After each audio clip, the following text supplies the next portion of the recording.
Secretariat राज्य का सचिवालय जैसा केंद्र में पड़े वैसा ही राज्य में होगा, कोई विशेष नहीं है उसमें। तो सेक्रेटेरिएट जो है वो एक स्टाफ एजेंसी है।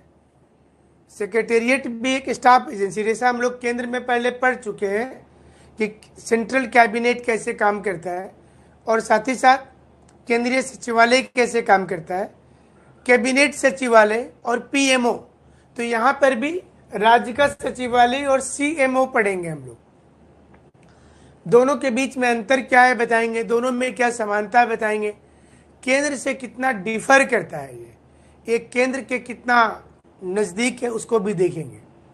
तो राज्य सचिवालय क्या है, वो एक स्टाफ एजेंसी है, पहले समझना है। और स्टाफ एजेंसी का मतलब क्या होता है, जब आप ये शब्द सुनते हैं कि ये स्टाफ एजेंसी है, स्टाफ एजेंसी का मतलब होता है कि राज्य सचिवालय के जो मंत्री हैं, तो मिनिस्टर को हेल्प करने के लिए लोग तत्पर हैं। मिनिस्टर को उनके कार्यों में सहायता देना, मिनिस्टर को उसके कार्यों में सहायता देना, तो ये स्टाफ एजेंसी का मतलब होता है। अब जैसा हम लोग केंद्र में सचिवालय में पढ़े थे, वैसे ही राज्य का भी सचिवालय है कि इसमें एक पॉलिटिकल हेड होगा। जैसा केंद्र में होता था वैसे यहाँ है, एक इसका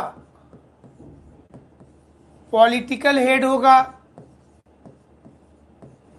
और दूसरा इसका एडमिनिस्ट्रेटिव हेड होगा, प्रशासनिक।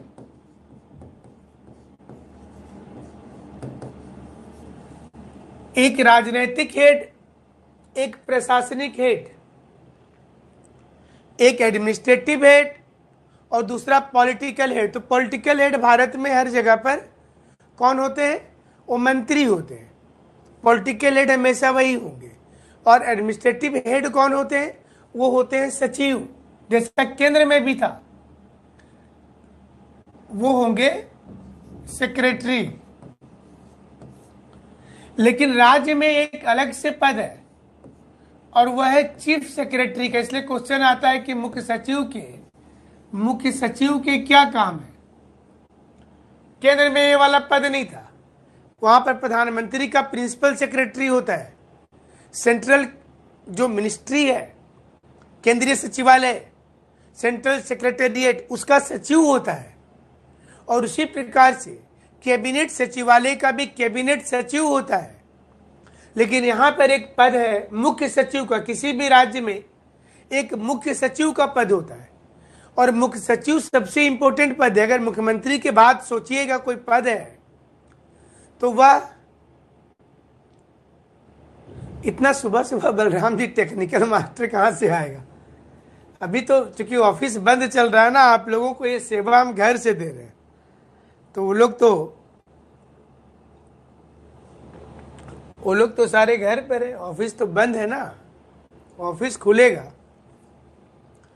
इसलिए तो आप लोगों को स्टडी मटेरियल भी भेजने में, टीम का वर्क करवाने में थोड़ा प्रॉब्लम आया, ठीक है। तो क्योंकि अभी क्लासेस चलते रहता है, उसको भी जरूरी था बट नहीं रहता है वो, तो उनसे फ़ोन पे पूछ करके फिर से ठीक किए इसको। चलिए आगे बढ़ते हैं कि जो एडमिनिस्ट्रेटिव हेड होता है वो सचिव होता है। और सचिव एक विभाग या दो विभाग का हेड हो सकता है। सचिव जो होगा राज्य में जो सेक्रेटरी होगा, ये एक या दो विभाग का ये हेड हो सकता है। लेकिन ये सबका बॉस कौन होगा, चीफ सेक्रेटरी होगा, ध्यान रखिएगा। मुख्य सचिव सारे सचिव का बॉस होता है। तो हम लोग पढ़ेंगे अभी कि मुख्य सचिव का काम क्या है राज्यों में, ये पढ़ेंगे तुरंत। लेकिन पहले समझेंगे कि राज्य में जो सचिवालय है उसमें ये दो के अलावा एक तीसरा भाग भी बनाया गया है। और ये जो तीसरा भाग होता है इसको बोला जाता है लोक निर्माण विभाग। इसमें सचिव नहीं होते, इसलिए देखिए राज्य में इंपॉर्टेंट है। केंद्र में जो केंद्रीय सचिवालय है उसमें सारे स्थान पर सचिव हैं उस विभाग के, लेकिन राज्य में पॉलिटिकल हेड है, एडमिनिस्ट्रेटिव हेड है, और तीसरे जो है वो लोक निर्माण विभाग जो होता है इसके हेड मुख्य अभियंता चीफ इंजीनियर होते हैं। तो ये भी देखिए बहुत बड़ा पद है। किसी भी स्टेट में जो लोक निर्माण विभाग है, जो पब्लिक से डीलिंग करने वाला डिपार्टमेंट है, इसके जो हेड होते हैं वो चीफ इंजीनियर होते हैं, मुख्य अभियंता होते हैं। आप ये देखिए मुख्य अभियंता मुख्य सचिव के जैसा है। मुख्य अभियंता राज्यों में रखा गया है पद को, तो राज्य का जो स्ट्रक्चर बनाएंगे, उसका जो ऑर्गेनाइजेशन देखेंगे, उसमें पहले पॉलिटिकल हेड होगा। पॉलिटिकल हेड हमेशा मंत्री होता है। जैसा केंद्र में मंत्रालय आप देखते थे प्रधानमंत्री हेड होते हैं, वैसे यहां मुख्यमंत्री हेड होंगे। प्रधानमंत्री को यह शक्ति है कि किसको कितना कितना कौन सा विभाग देना, यहां मुख्यमंत्री को यह शक्ति है। और 15% से ज्यादा नहीं होना चाहिए, लेकिन जहां छोटे राज्य वहां पर मिनिमम 12 मंत्री मैक्सिमम हो सकते हैं, जैसे झारखंड में, गोवा में, सिक्किम में। और जो बड़े राज्य हैं वहां पर विधानसभा की संख्या का 15% से ज्यादा लोग मंत्री नहीं बन सकते। ये बेसिक प्रोसेस जो है हमारे संविधान में दी गई है। तो ये समझना पड़ेगा कि क्या हमारे संविधान में राज्यों को, जो हमने लास्ट क्लास में पढ़ाया था कि सहयोगी संघवाद की संकल्पना, कोऑपरेटिव फेडरलिज्म और फिस्कल फेडरलिज्म, जो वित्तीय जो संघवाद है जिसमें राज्यों को उस ढांचे में लेकर के चलना है, तो उस पर बात की जा रही थी। तो जो ऑर्गेनाइजेशन है, ऑर्गेनाइजेशन में देखेंगे कि किसी भी राज्य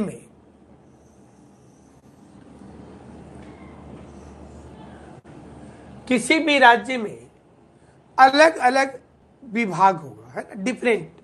तो कुछ विभाग जो होता है वो कॉमन होता है। अलग अलग राज्यों में कुछ विभाग कॉमन होते हैं।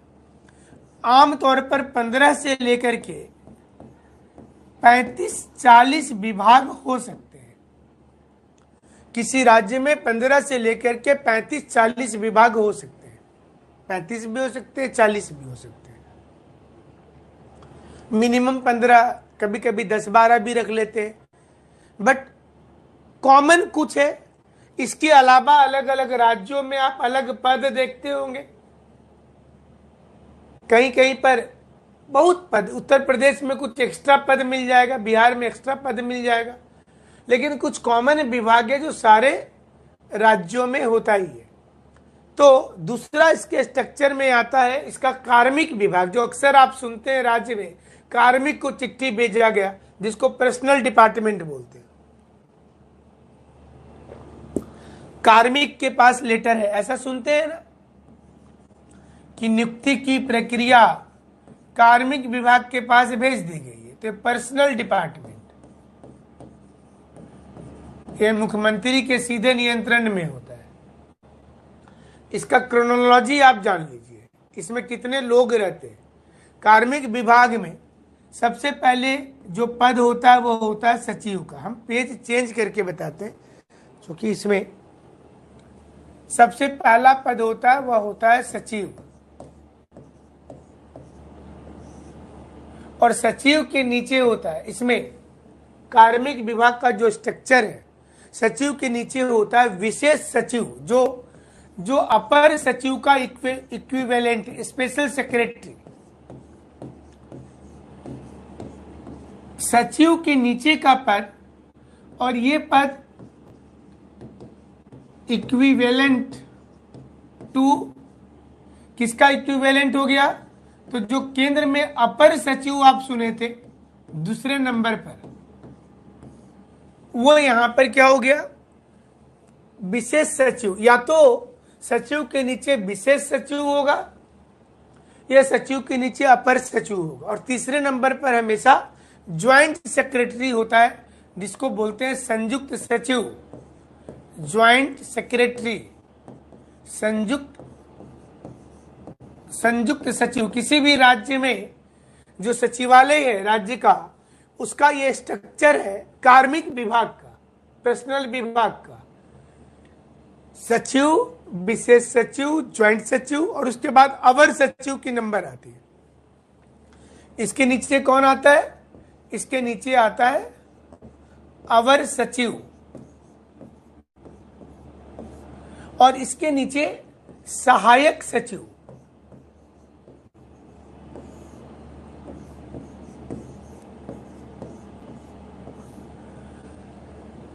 इतना पद तो सचिवालय का। इसके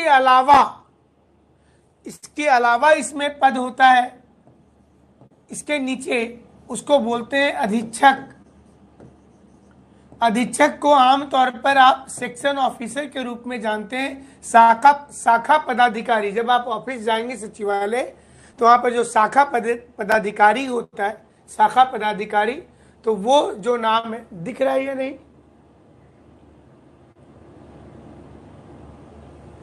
तो शाखा पदाधिकारी जो होता है वो होता है अधीक्षक, वो अधीक्षक का पद होता है।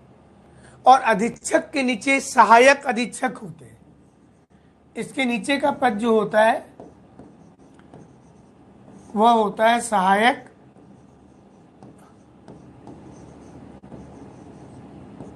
सहायक अधीक्षक का। ठीक अधीक्षक के नीचे ये क्लर्कियल पद अब आ गया इसके बाद वाला, जिसको आप उच्च श्रेणी लिपिक, अपर डिवीजन क्लर्क, यूडीसी, या अपर श्रेणी लिपिक बोलते हैं। तो एएसओ भी होता है, असिस्टेंट सेक्शन ऑफिसर। हाँ, मतलब सहायक अधीक्षक के ऊपर यूडीसी जो है, इसमें आप यहां पर इसको एएसओ बोल सकते हैं, सहायक अधीक्षक को।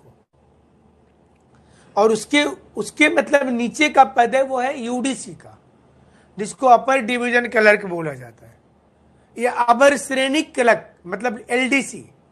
इसके नीचे अपर श्रेणी क्लर्क मतलब एलडीसी। और उसके बाद आशु लिपिक, जो टाइपराइटर शॉर्ट हैंड वाले होते हैं, आशु लिपिक, और टाइपराइटर जो होते हैं टाइपिस्ट, ये सब भी पोस्ट निकलता है वैकेंसी में। तो ये किसी भी सचिवालय का ऑलमोस्ट यही परफॉर्मा होता है। कहीं पर नाम बदल दिया जाएगा, जैसे उत्तर प्रदेश में upper subordinate officer, lower subordinate officer, ऐसे नामांकन किया जाता है। तो अलग अलग जगह पर नाम थोड़े बदल जाते हैं कुछ कुछ स्थानों पर। अब कार्मिक विभाग के बाद अब सवाल उठता है कि ये जो राज्य का सचिवालय होता है, जैसे केंद्र का सचिवालय था, राज्य के सचिवालय का काम क्या रहता होगा। तो पहला काम इसका होता है कि सरकार के लिए पॉलिसी बनाना, सरकार के लिए पॉलिसी का निर्माण करना, नीतियों का निर्धारण करना। गवर्नमेंट के लिए पॉलिसी बनाना इसका काम होता है। सरकार के जितने कार्यक्रम हैं, जो भी वर्क है, वो सारे वर्क को निपटा देना। गवर्नमेंट के कौन कौन से काम चल रहे हैं, राज्य सरकार की नीति क्या है, उसका प्रोग्राम जो चल रहा है दोनों के बीच में, मतलब पॉलिसी और प्रोग्राम, ये हुआ फ्रेमिंग करना, और ये हुआ इंप्लीमेंट करना। मतलब ये इंप्लीमेंट वाला सेक्शन है और ये फ्रेमिंग वाला सेक्शन है। इसके बीच में तालमेल बैठा करके रखना। नीति बनाने वाले लोग कोई और है इसको लागू करने वाले लोग कोई और है। ये दोनों के बीच में सामंजस्य हो, ये राज्य सचिवालय का एक काम होता है कि ये दोनों के बीच में एक हो। और जो राज्यों के लिए बजट चाहिए इस पूरे काम के लिए, ये बजट का निर्माण करना भी उनकी जिम्मेवारी बनती है कि बजट का निर्माण करें।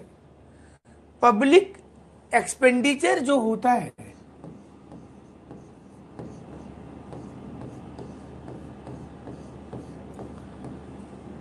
जो पब्लिक एक्सपेंडिचर होता है, इस पब्लिक एक्सपेंडिचर पर नियंत्रण करना, वो बताना सरकार को कि ये खर्च सही है कि नहीं है।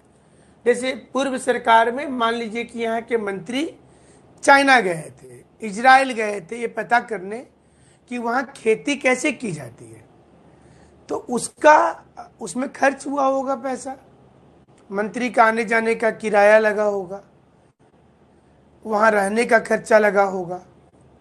तो जो पब्लिक एक्सपेंडिचर हुआ, ये नीदरलैंड भी गए थे पूर्व सरकार में। नीदरलैंड भी, पूर्व सरकार मतलब आज के पहले जितनी सरकार बनी थी, इसमें ये लोग भी शामिल थे। तो वो जो खर्च हो रहा है तो जनता का पैसा हो रहा है, तो क्या ये सही हो रहा है गलत हो रहा है, ये बाद में ना कैग देखेगा। लेकिन शुरू में तो सचिवालय बताएगा कि देखिए भैया जो आप कर रहे हैं गलत कर रहे हैं, ये तो जाहिर सी चीज है। और एक फील्ड एजेंसी के रूप में काम करना, फील्ड एजेंसी के रूप में मतलब होता है कि जब सचिवालय कर्मी काम करते हैं तो वास्तविक रूप से चुनौती क्या है, ग्रामीण क्षेत्र में काम करने में चुनौती क्या है, स्टेट हाईवे बनाने में क्या है, कोल्ड स्टोरेज बनाने में चुनौती क्या है, क्या बिना चुनौती का काम हो जाएगा। तो ये सारी चीजों का जिम्मेवारी, रूल्स बनाना, कानून भी बनाने के लिए तो यही लोग, विधानसभा में तो बाद में जाएगा, पहली जिम्मेवारी इनके पास में होती है। तो ये फील्ड एजेंसी के रूप में नीति निर्धारण करना, सूचना प्रदान करना, राज्यों को के बारे में जो इंफॉर्मेशन है ग्रामीण क्षेत्र से कि मत्स्यन में क्या दिक्कत आ रहा है, डोभा प्रोजेक्ट क्यों फेल हो जा रहा है, हरियाली योजना झारखंड में चल रही है नहीं चल रही है, मधुमक्खी पालन का क्या स्थिति है, जो लाह की खेती होती है उसकी स्थिति क्या है झारखंड में। ये बजट निकाल करके और उसकी सूचना निकाल करके फील्ड एजेंसी के रूप में काम करता है और ये सचिवालय में रिकॉर्ड रखता है और वो रिकॉर्ड पॉलिसी बनाते समय यूज करना है और संबंधित पॉलिटिकल हेड को, जो राजनीतिक हेड होते हैं उनको बताना है।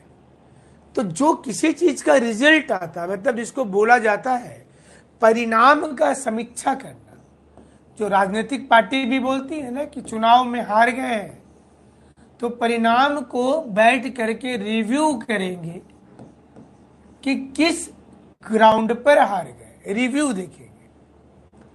तो परिणाम का समीक्षा करना और इसके वित्तीय स्थिति सरकार को हर वक्त, अभी जैसे आप सुनते हैं कि झारखंड में बार बार ये चर्चा हो रहा है कि राज्य की वित्तीय स्थिति समाप्त हो गई है। अच्छा, आजकल क्या किया जा रहा है ना, जैसे चीज वही है, कॉन्सेप्ट वही है, लेकिन क्वेश्चन जब परीक्षा में पूछा जाता है तो उसको उस राज्य के संदर्भ में किया जाता है। मैंने आपसे क्वेश्चन पूछा जाएगा कि राज्य सचिवालय क्या है, कैसे काम करता है, मुख्य सचिव के काम क्या है, झारखंड के संदर्भ में बताइए, तो स्टूडेंट को कंफ्यूजन शुरू हो जाता है कि हमको तो झारखंड लिख दिया है। तो इसमें कुछ भी कंफ्यूजन नहीं करना है, चाहे बिहार हो चाहे उत्तर प्रदेश हो, सचिवालय का काम एक ही होता है जो हम बता रहे हैं।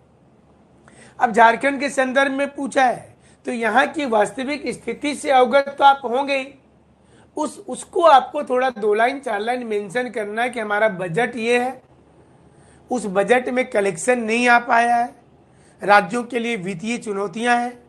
और जो पूरी चीजों को पढ़ा आपने, सरकारी आयोग ने क्या कहा था, केंद्र राज्य संबंध कैसे विकसित होगा, प्लानिंग कमीशन, नीति आयोग में राज्यों को कैसे बल दिया गया, तो उसको उस सारे पॉइंट्स को आपको इसमें एडजस्ट करना है। यही कला आपको जानना पड़ेगा, तब आपकी मेंस वाली एग्जाम अच्छी जाएगी। तो अगला काम होता है इसका,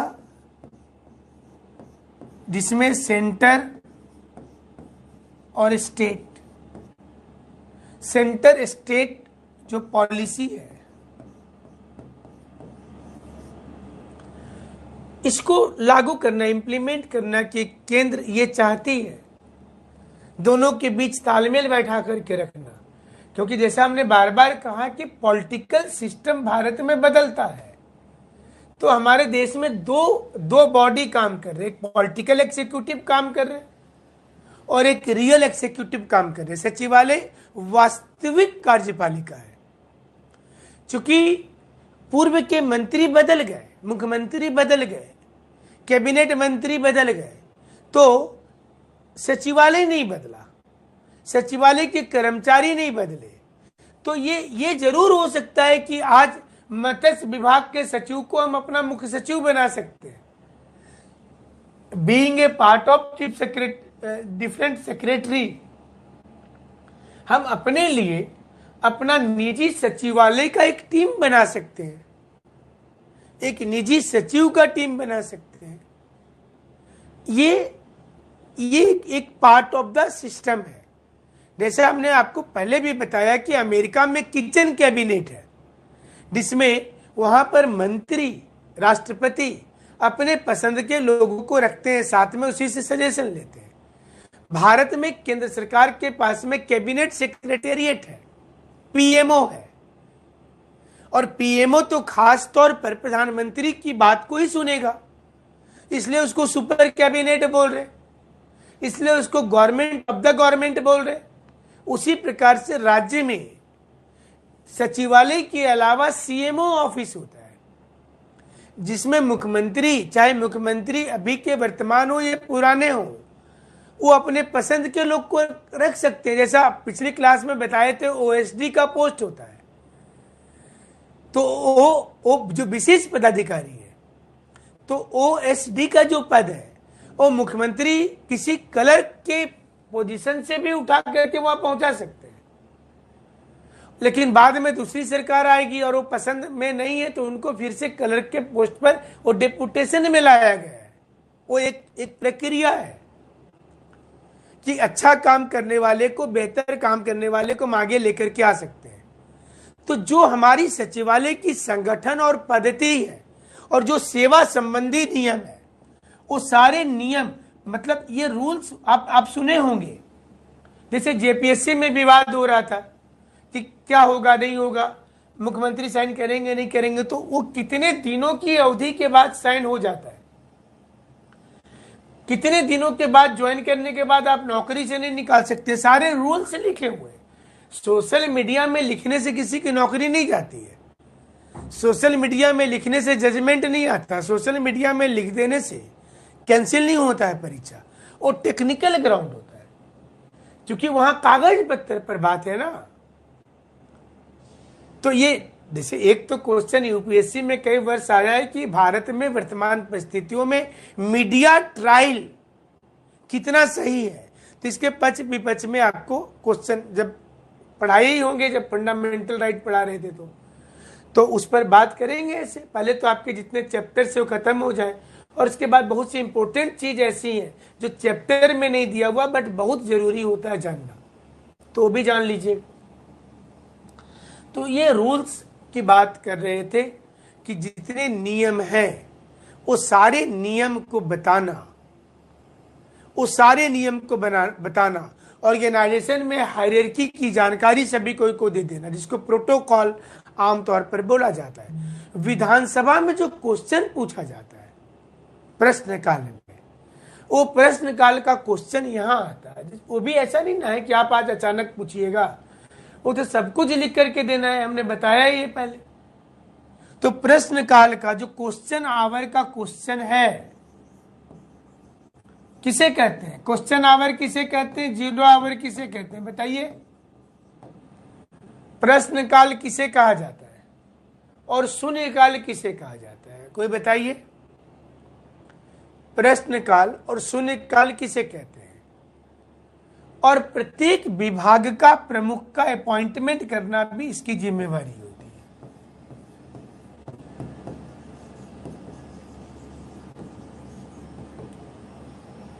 प्रत्येक विभाग का अपॉइंटमेंट करना 12 बजे से लेकर के 1 बजे तक को वो ठीक लिखे हैं बलराम कुमार कि उसको बोलते हैं क्या? प्रश्नकाल की शून्यकाल क्या बोलते हैं?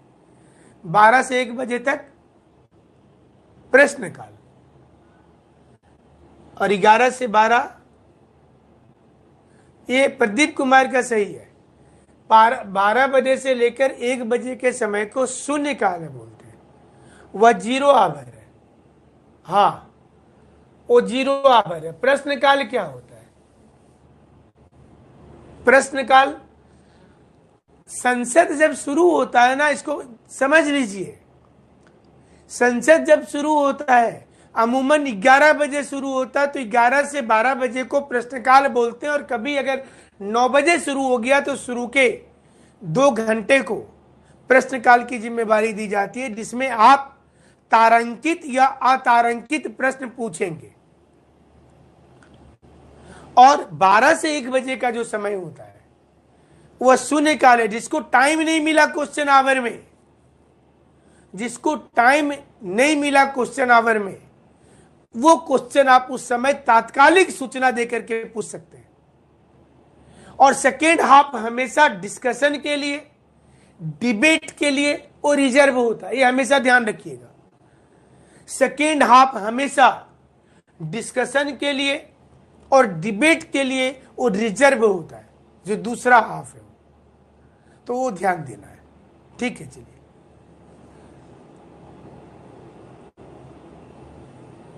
क्या लिखे? अच्छा, विशेष मुद्दे पर। हाँ ठीक है, विशेष मुद्दे पर ठीक ही बता रहे। तो ऑर्गेनाइजेशन में सारे चीज आपके नोट्स में दिए हुए हैं, जो आपको नोट्स भेजा जा रहा है,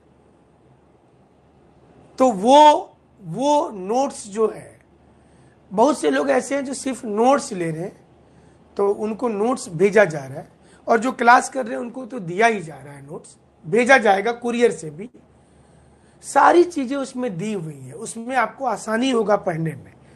कोई किताब नहीं खरीदना है, ना ही कोई किताब पढ़ना है।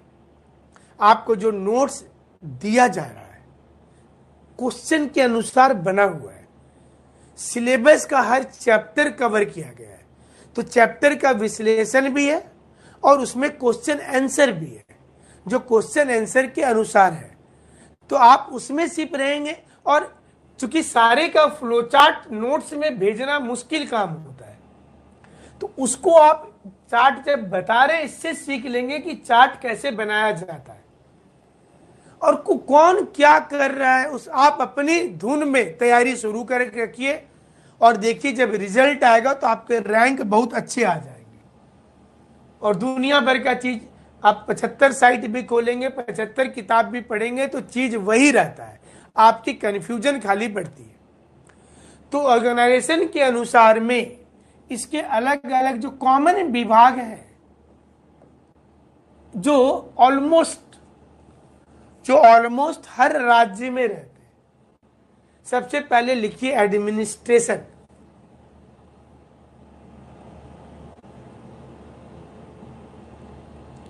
अच्छा, नोट्स दुल्हन के जैसा लग रहा है। बुकिंग डेट के अनुसार तो पहुंच ही जाएगा। तो नोट्स को इस प्रकार से बना करके भेजा जा रहा है आपको कि उस नोट्स की कॉपी कोई नहीं कर पाएंगे, ये भी समझ लीजिए। ना ही उस नोट्स का जेरोक्स हो पाएगा। वो नोट्स इस प्रकार से बनाया गया है क्योंकि मैनेजमेंट सारी चीज को देखती है। नोट्स के हमारे पीडीएफ नहीं बनते हैं, तो वो भी क्योंकि उसको जिसको दिया जा रहा है, वो फिर अगर वो चाहेगा कि नहीं हम जेरोक्स दूसरे को भेज देंगे तो वह असंभव है। होगा ही नहीं, वो ऐसा सिस्टम बना दिया गया उसमें। तो चलिए आगे देखते हैं कि जो एडमिनिस्ट्रेशन, एग्रीकल्चर,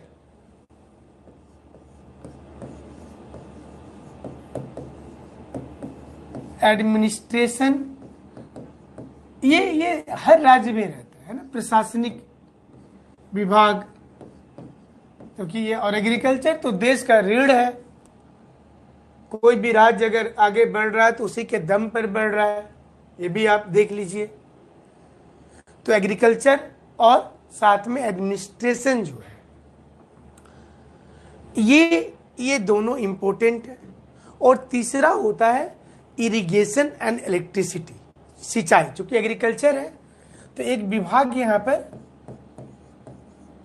इरिगेशन का, सिंचाई वाला, और बिजली विभाग, जो कि किसान को खास करके पंजाब में देखेंगे, हरियाणा में देखेंगे, तो इसकी सुविधा के चलते ही वहां पर ग्रीन रिवॉल्यूशन सक्सेस हो पाया। हरित क्रांति के जनक कौन थे, भारत में कौन थे और वर्ल्ड में कौन थे, कोई बताइए। तो ये सक्सेस हो पाया पंजाब हरियाणा में, जो बिहार में, झारखंड में, उत्तर प्रदेश में नहीं हुआ। झारखंड तो चलिए बाद में बना, बिहार में नहीं हुआ, यूपी में नहीं हुआ, ये पंजाब हरियाणा में हुआ, जो कि उनको इसका सपोर्ट मिल गया। ये जो नीचे वाला लाइन है उसका सपोर्ट मिल गया। तो हरगोविंद खुराना कौन? भारत में एमएस स्वामीनाथन, ये ठीक है, एमएस स्वामीनाथन।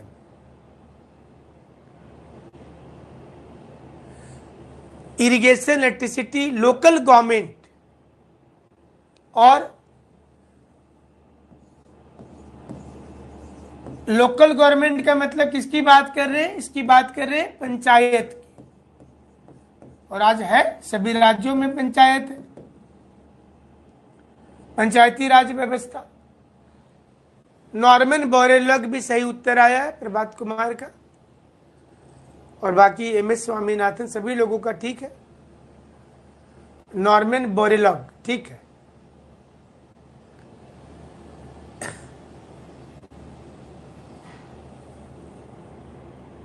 तो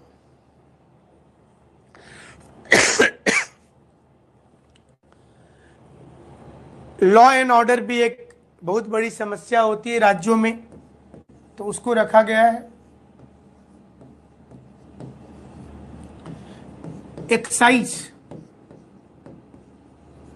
उत्पाद शुल्क जो लगाया जाता है राज्यों में, तो उत्पाद शुल्क वो भी एक विभाग बनाया गया है। एजुकेशन, ये कॉमन विभाग है। एजुकेशन, नागरिक आपूर्ति, वो जो मार्केटिंग ऑफिसर वाले लोग होते हैं ना, एमओ जिसको बोलते हैं, सप्लाई डिपार्टमेंट। योजना भी देखिएगा, इस बार पद भी आया ना झारखंड में, योजना विभाग में लोग ज्वाइन किए। परिवहन विभाग तो जानते ही होंगे, डीटीओ जिसको बोलते हैं, ट्रांसपोर्ट ऑफिसर जो होते हैं, ये सारे विभाग है। हेल्थ भी रहता है, हेल्थ, वन प्रदेश, स्वास्थ्य विभाग, ये ऑलमोस्ट सभी राज्य में है। और झारखंड में तो फॉरेस्ट रहना ही रहना है, फॉरेस्ट विभाग ये अलग से रखा जाता है। ये सभी राज्यों में है। राजस्व को, रेवेन्यू कलेक्शन वाला डिपार्टमेंट के लिए, आवास, सूचना और प्रचार प्रसार, जो होर्डिंग वगैरह आप देखते हैं, इंफॉर्मेशन, आईटी सेक्टर के लिए, हाउसिंग के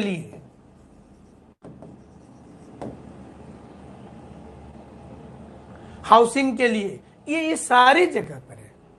administration, agriculture, irrigation, electricity, local government, home मतलब गृह मंत्रालय, लेबर मिनिस्ट्री होता है, आप देखते होंगे, लेबर एंड एम्प्लॉयमेंट, जो श्रम एवं रोजगार विभाग झारखंड, सोशल वेलफेयर, उद्योग विभाग झारखंड, कारागार विभाग झारखंड, लोक निर्माण विभाग, ये सारे विभाग किसी भी राज्य में बनाए जाते हैं। इसका पर्पस ये होता है कि जब सचिवालय में अलग अलग विभाग होगा, उसकी हायरार्की बनेगी, तो उसमें रूट तक काम हो पाएगा। इसलिए जब पॉलिटिकल हेड बदलते हैं, जो हमने आपको अभी बताया कि जैसे आप देखिए कि यहां पर कोई एक विभाग ले लेते हैं कि आप ले लीजिए फॉरेस्ट, और यहां पर पॉलिटिकल, तो यहां पर कोई मंत्री है, जो मंत्री को यह भी जिम्मेवारी दी गई है कि इसको भी आप देखिए, वन संपदा विभाग को देखिए, लेकिन यहां पर इस जगह में एक सेक्रेटरी है और इसके नीचे विशेष सचिव है, इसके नीचे ज्वाइंट सचिव है, ऐसे करके केंद्र में तो डायरेक्टर भी होता है, एक ऐसा लाइन बना हुआ है। और ये सारे ऐसे करके कोई दूसरा विभाग है, जैसे योजना, तो उसके विभाग के एक सेक्रेटरी आप ऐसे देखते हैं ना, शिक्षा सचिव, योजना सचिव, वित्त सचिव, जो कमेटी बनती है आप देखिएगा, जो कमेटी बनती है उसमें वो सारे लोग शामिल होते हैं, उसमें वो सचिव को शामिल किया जाता है, तो वो एक सचिव है। और ये सारे सचिव का बॉस, अलग अलग विभाग का बॉस, ये होता है चीफ सेक्रेटरी।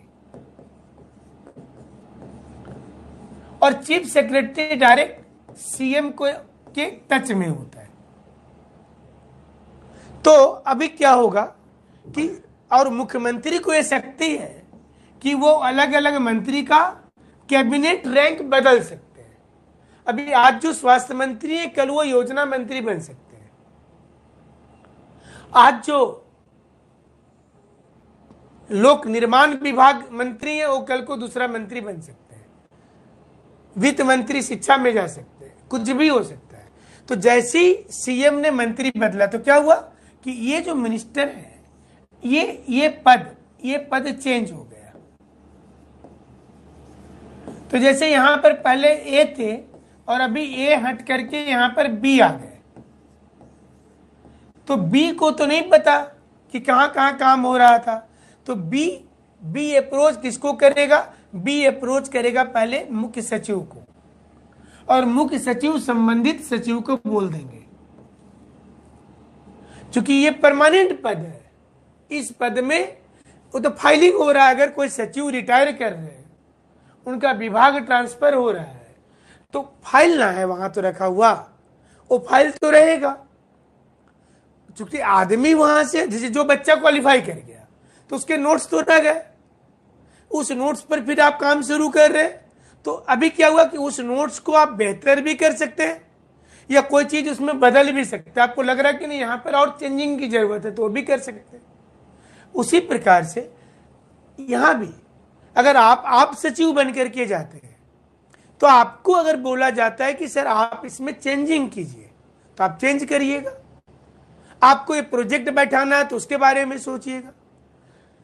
ये ऐसे काम करने का तरीका होता है केंद्र में। तो अब चलिए मुख्य सचिव का काम देख लेते हैं, चीफ सेक्रेटरी का। आप लोग कई ब्रिटिश गवर्नर का नाम जानते हैं, वेलेजली का नाम भी जानते होंगे। कोई बता सकते हैं कि लॉर्ड वेलेजली क्यों प्रसिद्ध है, किस काम के लिए प्रसिद्ध है, उसने भारत में नया क्या किया था? ये चीफ सेक्रेटरी का भी पद वही बनाया था, लेकिन फेमस इसके लिए नहीं है। वो किस लिए प्रसिद्ध है ये आपको बताना है कि लॉर्ड वेलेजली ने 1799 ईस्वी में चीफ सेक्रेटरी का पद लाया था भारत में। और जॉर्ज जीएस बार्लो क्या लिखे? सयक द्वैध शासन के लिए तो द्वैत शासन में रॉबर्ट क्लाइव था प्रदीप जी, और अच्छा वो लिखना चाह रहे सहायक क्या, बलराम कुमार साहू। इलेक्शन पॉलिसी रंजन लिख रहे हैं। हड़प नीति तो डलहौजी ने लाया था। लॉर्ड वेलेजली की सहायक नीति हमको लगता है वो ठीक लिख रहे हैं, अगर वही लिखना चाहते हैं तो सहायक, हाँ ये ठीक है। सहायक संधि क्या था ये सहायक संधि क्या था? लॉर्ड वेलेजली बहुत फेमस हुए थे सहायक संधि में। सहायक संधि एक प्रकार की हाउस अरेस्टिंग होती थी। ये एक प्रकार की हाउस अरेस्टिंग होती थी। और वो करते क्या थे? तो राजा को बोलते थे कि तुम्हारा जो खर्च हो रहा है इतना और हेडेक भी हो रहा है, तो अभी वो जिम्मा हम लेंगे तुम्हारा। देखिए दिमाग कितना अच्छा लगाया था कि राजा को बोला कि आप जो हेडेक लेके चल रहे हैं, ये हेडेक आज हम लेना चाहते हैं। तो राजा को लगा कि ठीक ही बोल रहा है। तो लॉर्ड वेलेजली ने उस राजा के घर पर अपना सैनिक भेज दिया, और सैनिक का खर्चा आपसे लेंगे, लेकिन सैनिक हमारा होगा, खर्चा आप देंगे। तो आपकी हर गुप्तचर गतिविधियों पर, हर स्पाई सिस्टम पर हमारी आदमी की नजर हो गई। आप अब कुछ नहीं कर पाएंगे क्योंकि हमारा सेना आपको घेर लिया। तो एक प्रकार से हाउस अरेस्टिंग कर दिए और ब्रिटिश सरकार का एक्सपेंशन भी कर दिए। इसी बहाने ब्रिटिश सरकार को बढ़ा भी दिए। तो ये तो पॉलिसी 3-4 लोगों ने ब्रिटिश सरकार, अब आईएएस में क्वेश्चन पूछा है कि लॉर्ड डलहौजी ने अपनी नीतियों से ब्रिटिश भारत का जो मानचित्र बदल दिया, वह किसी सैनिक कार्रवाई से संभव नहीं था। कैसे? देखिए क्वेश्चन कितना अच्छा पूछा है। तो उसकी डॉक्ट्राइन ऑफ लैप्स को लिखना है, डॉक्ट्राइन ऑफ माल गवर्नमेंट को लिखना है। किसको किसको फोकस किया डलहौजी ने? मराठा सबसे स्ट्रांग था, सबसे पहले अटैक किया वहां। तो इस क्वेश्चन, यूपीएससी के क्वेश्चन तो काफी ट्विस्टेड है। तो आप उसके क्वेश्चन को जब सोचने लगेंगे तो जेपीएससी बीपीएससी आपका निकल गया। इसलिए हम हमेशा बोलते हैं कि आप ठीक है, आप जेपीएससी को फोकस किए, बट यूपीएससी का क्वेश्चन देखना नहीं भूलना है। उससे आपको बहुत सी जानकारी मिलेगी, बहुत फायदा होगा। तो 1799 में लॉर्ड वेलेजली जो सहायक संधि लाए थे, जिसमें निजाम अली ने सबसे पहले साइन कर दिया था हैदराबाद में, और धीरे धीरे इन्होंने ही सहायक संधि को के साथ एक चीफ सेक्रेटरी का पद लाया, को सीधा गवर्नर जनरल को, वायसराय को रिपोर्ट करेगा, और जीएस बार्लो को नियुक्त किया। इसलिए जब भारत आजाद हुआ तो हर राज्य में एक चीफ सेक्रेटरी का पद लाया गया। लेकिन शुरू में स्थिति इतनी स्ट्रांग नहीं थी मुख्य सचिव की। शुरू में कुछ राज्य में चीफ सेक्रेटरी का पद जूनियर होता था। अब जैसे देख लीजिए उत्तर प्रदेश में जो राजस्व बोर्ड होता है, ये राजस्व बोर्ड के सदस्य के नीचे का रैंक होता था चीफ सेक्रेटरी का। तमिलनाडु आंध्र प्रदेश में ऊंचा पद होता था ये। पंजाब में वित्त आयुक्त जो होते हैं, फाइनेंस कमिश्नर, उसके नीचे का पद होता था। लेकिन 1973 ईस्वी से राज्यों में चीफ सेक्रेटरी का पद को ऊपर कर दिया गया कि मुख्य सचिव का जो पद होगा ये ऊपर का पद होगा। तो हर राज्य में जो एक मुख्य सचिव होते हैं, सारे सचिव के वो बॉस होते हैं, ये ध्यान रखना है। तो सबसे पहला चीज है कि ये एडमिनिस्ट्रेटिव हेड है।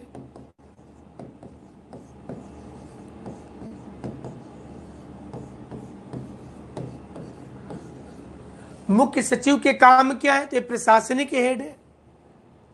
दूसरा काम क्या है? तो ये सभी डिपार्टमेंट को नियंत्रित कर ले रहे हैं। मुख्य सचिव है तो सभी सचिव का बॉस हो गया ना, डायरेक्ट।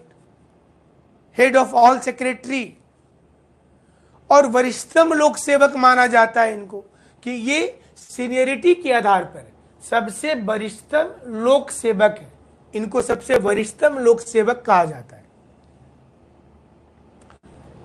मुख्य सचिव के मुख्य काम कौन कौन से हैं?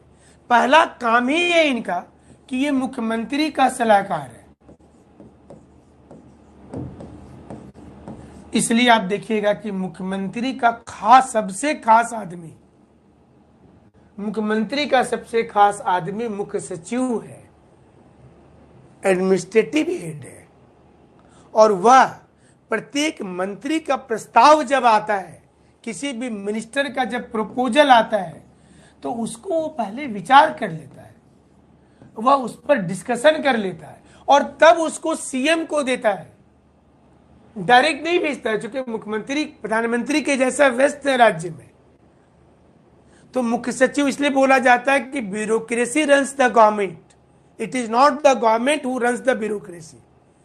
हमारे देश में जो ब्यूरोक्रेसी है, नौकरशाही, ये मजबूत लॉबी है, ये मजबूत लॉबी है, क्योंकि इसकी एक तंत्र है, और ये जो तंत्र है, ये तंत्र आने वाले समय में और अधिक मजबूत हो गया है।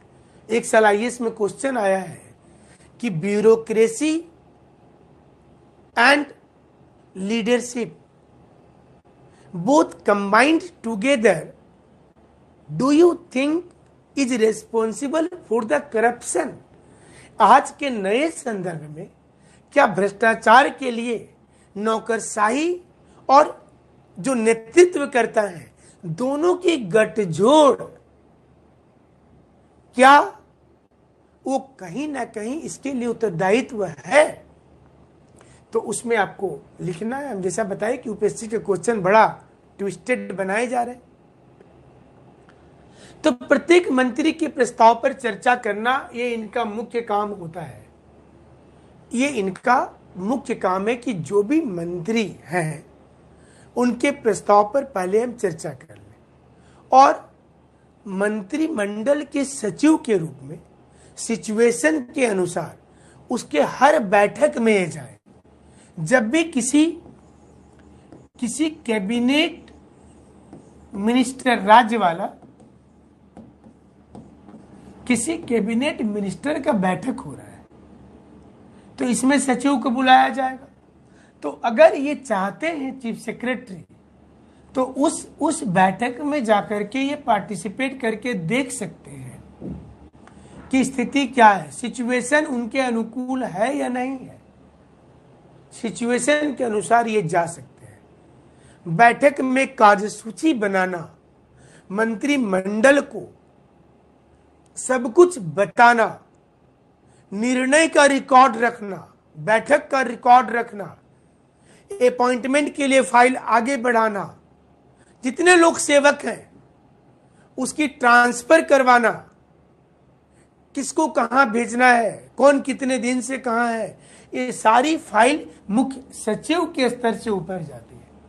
मैंने बिना मुख्य सचिव का मुख्यमंत्री के पास साइन के लिए नहीं जाएगा।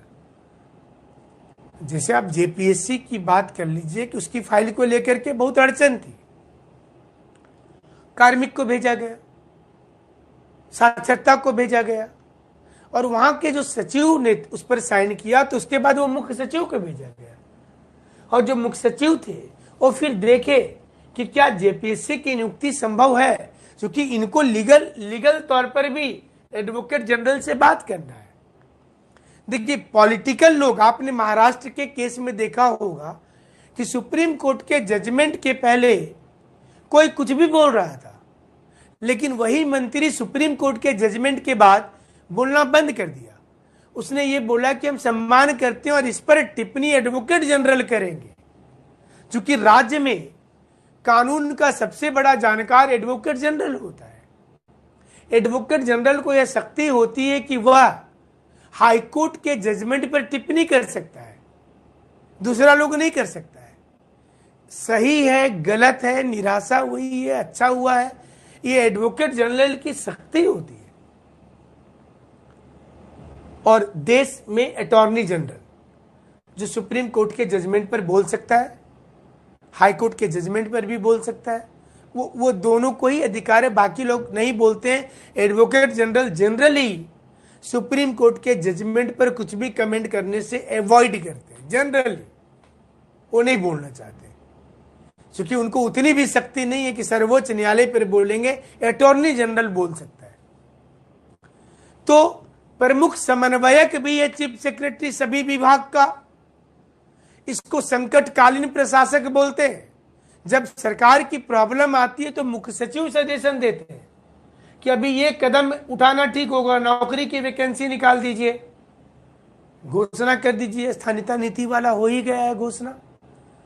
ये करने के लिए, सजेशन देने के लिए सचिव बैठे हुए हैं कि किसका कहां पर क्या इफेक्ट पड़ेगा। मध्य प्रदेश में उपचुनाव है, तो कितना भी कांग्रेस को हिंदू विरोधी माना जाता है, लेकिन आज कमलनाथ क्या बोल रहे हैं कि हम 11 सोना का ईंटा राम भगवान को भेजेंगे। क्यों बोल रहे हैं? क्योंकि उपचुनाव है। तो ये सजेशन उनको कोई देगा ना। अभी वो तो भूतपूर्व मुख्यमंत्री हो गए, लेकिन कोई सजेशन देने वाला तो टीम होगा उनके पास में, निजी सचिव होंगे। ये चीजें होती है कि आप समय के साथ क्या बोलते हैं, समय के साथ कैसा स्टेप लेते हैं। ब्यूरोक्रेसी में वो ब्यूरोक्रेसी तो लिख करके नहीं देती ने, सजेशन दिया और नेता उसको यूज करते। किसी ने सजेशन दिया तब तो विश्वनाथ प्रताप सिंह ने उस समय मंडल कमीशन की रिपोर्ट लाई। किसी ने सजेशन दिया तो बोफोर्स का मुद्दा सामने आया। और किस समय कौन मुद्दा लाना, आप देखते होंगे कि चुनाव के समय ही सारे मुद्दे आ जाते हैं। मंदिर बनाना है, मस्जिद बनाना है, गिरजाघर बनाना है, गुरुद्वारा, जो सेंटिमेंटल मुद्दा होता है वो चुनाव के समय आते हैं, वो अभी नहीं आते हैं। रोजगार चाहिए, चुनाव के समय आएगा मुद्दा। गरीबी हटाएंगे, चुनाव के समय आएगा मुद्दा। और कोई एक मुद्दा पर पूरा 5 वर्ष तक जो आप इंतजार करते हैं, वो सारे पर एक मुद्दा भारी पड़ जाता है। ये दिमाग देने वाले लोग, ये टीम बैठी हुई है। आप कितना भी गुस्सा हो जाइए सरकार से कि हमको नौकरी नहीं मिला है, हमारे क्षेत्र में रोड नहीं बना है, इस बार छोड़ेंगे नहीं, बिजली नहीं मिला है, लेकिन उनको, मंत्रियों को पता है कि अभी आपको जितना गाली देना दीजिए, जब समय आएगा तो इनको टीम जो है वो टीम लिख करके अभी से दे दिया है, अभी से दे दिया है कि सर इतना तारीख को ये मुद्दा बोलिएगा। तो जैसे वो मुद्दा मंत्री बोलेगा वो मीडिया में आएगा। तो आपके मन में जो रोजगार को लेकर के आप हल्ला कर रहे थे और आज झारखंड में सब युवा मंत्री को जाके ज्ञापन दे रहे हो, सारे मुद्दे हट जाएंगे। और उस समय एक मुद्दा आ जाएगा कि कुर्मी को एसटी बनाना चाहिए कि नहीं बनाना चाहिए, महतो बनाम आदिवासी हो गया। ये मुद्दे हैं, वही मुद्दा है जो पिछले 50 वर्षों से आ रहा है, और अंत में जाकर के वो मुद्दा चेंज हो जाता है। इसलिए बोला जाता है कि मैच्योर्ड लोग हों, अगर आपके अंदर परिपक्वता है तो फिर आप मुद्दे में नहीं भटकेंगे, लेकिन अगर परिपक्वता नहीं है तो मुद्दे में भटक जाएंगे। तो जितने भी अवशिष्ट शक्ति, जो जैसे केंद्र में लिखा हुआ है ना केंद्र के पास होगा, वैसे राज्यों की अवशिष्ट शक्ति जो होती है, जो विभाग किसी को नहीं मिला है, वो सारी शक्ति मुख्य सचिव के पास होता है। कभी कभी ऐसा माना जाता है कि क्या चीफ सेक्रेटरी कैबिनेट सेक्रेटरी के तुलना में कमजोर है या मजबूत है। कैबिनेट सचिव केंद्र में बहुत ताकतवर है, लेकिन कैबिनेट सचिव के जैसा जो चीफ सेक्रेटरी है राज्य में, चीफ सेक्रेटरी के जैसा केंद्र में कोई पद नहीं रखा गया है। इसलिए चीफ सेक्रेटरी कैबिनेट सचिव से कई मामले में ताकतवर हो जाते हैं। आप अगर देखेंगे तो कैबिनेट सचिव, कार्मिक, गृह और वित्त सचिव मिलाकर के जितनी जिम्मेवारी है कैबिनेट सचिव को, वो सारी जिम्मेवारी अकेले चीफ सेक्रेटरी के पास है। कैबिनेट सचिव, वित्त सचिव, जितने लोग अलग अलग वहां काम कर रहे हैं, तो चीफ सेक्रेटरी की शक्ति ज्यादा है। प्रशासनिक प्रमुख है, वहां पर प्रशासनिक प्रमुख अलग अलग जगह पर अलग अलग लोग हैं, एक आदमी नहीं है। सभी सचिवों का ये बॉस होता है जो कैबिनेट सेक्रेटरी नहीं है वहां। इसलिए आप बोल सकते हैं कि काम के मामले में चीफ सेक्रेटरी के पास अधिक काम है और केंद्र में सारे के काम बटे हुए हैं। तो आप बोल सकते हैं कि चीफ सेक्रेटरी केंद्रीय सचिवालय के सचिव के तुलना में अधिक ताकतवर होते हैं। हालांकि पद ये भी आईएएस है, ऐसा नहीं है कि राज्य के लोग हैं। ये सारे यूपीएससी क्वालिफाई करके आते हैं और फिर आईएएस से इनका प्रमोशन होकर के वर्क के आधार पर, सीनियरिटी के आधार पर, योग्यता के आधार पर सरकार के साथ में आपकी कितनी बन रही है, ये भी एक खास बात होता है, आपको उस पद पर बैठाया जाता है। तो ये था मुख्यमंत्री कैसे कंट्रोल करते हैं राज्य के प्रशासन को। अगर आप केंद्र को समझ लिए हैं अच्छा से, तो हमें लगता है कि राज्य को अब बहुत ज्यादा समझने की जरूरत नहीं है। जैसा पीएमओ का कार्यालय था वैसा सीएमओ का होगा, ऐसे हम चैप्टर पढ़ा ही देंगे तो जल्दी कवर अप होगा। अगर केंद्र समझे हुए हैं, लोकसभा के अध्यक्ष की जितनी शक्ति होती है विधानसभा अध्यक्ष का उतना ही होता है। सारी